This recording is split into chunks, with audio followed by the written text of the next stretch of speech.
রুবেল, ঈদের নামাজ তো পড়ে এলাম, আমি তোর প্ল্যান কি? প্ল্যান তো একটাই, বাসায় যাবো, সেমাই খামু, বুঝলি? চল রাখি, বাচ্চা তোর বাইকটা আগে দেখতে গো। হ্যাঁ, আগে ঈদের সেলফি তুইলা লই, ফেসবুকে আপলোড দিতে হইব। আচ্ছা তোলতে হলে আয় এই বেটা, পোস্টটা সুন্দর সুন্দর ঈদের। ল না ভাই, তুই সুন্দর করে ল।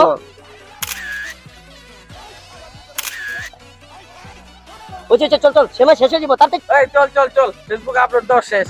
চল চল। ওই একটা সমস্যা আছে, কি সমস্যা?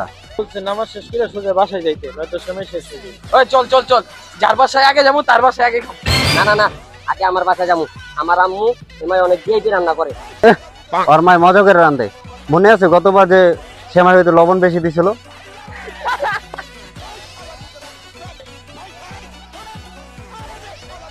ছোট ভাইয়েরা, ঈদের সালামি টালামি নিবা না? আজকে তো ঈদের দিন। ভাই, ঈদ মোবারক ভাই। ঈদ মোবারক, ঈদ মোবারক। দাও, দিতেছি তোমাদের। কত দিব তোমাদের? যা দিয়ে খুশি হবে তো নাও। ছোট ভাই মানুষ, রাখো 10 টাকা। ভাই, রাখো তো। আজকে ঈদের দিন খুশি থাকো। ভাই শুনেন, সবকিছু দাম বাইরে গেছে গা। আপনি 10 টাকা সালামি কোন হিসাবে দিলেন নাম করে? আচ্ছা ভাই, বড় ভাই ভাইয়া, আপনি ছোট ভাই মানুষ, রাখেন। আপনি একটা কথা হচ্ছে, একটা সম্মান আছে আপনার, আপনিও রাখেন ভাই। আমাকে বিকাশে তো পাঠাইতে পারতেন ভাই, মানে ঈদের সালামিটা কি একটা সালামি দিতেন। আচ্ছা রাখেন ভাই, ভাই ভাই যান। মনটাই খারাপ করে দিল বড় ভাই, কি 10 টাকা সালামি দিছে। ওই ঈদের জামাত শেষে প্রথম কাজ কি জানো? কি? ঈদের সেমাই খাও আর সালামি সংগ্রহ করো। ও তাই, ভালো কথা কইছিস তো। চল চল চল, সেমাই খামার। ঈদ মোবারক।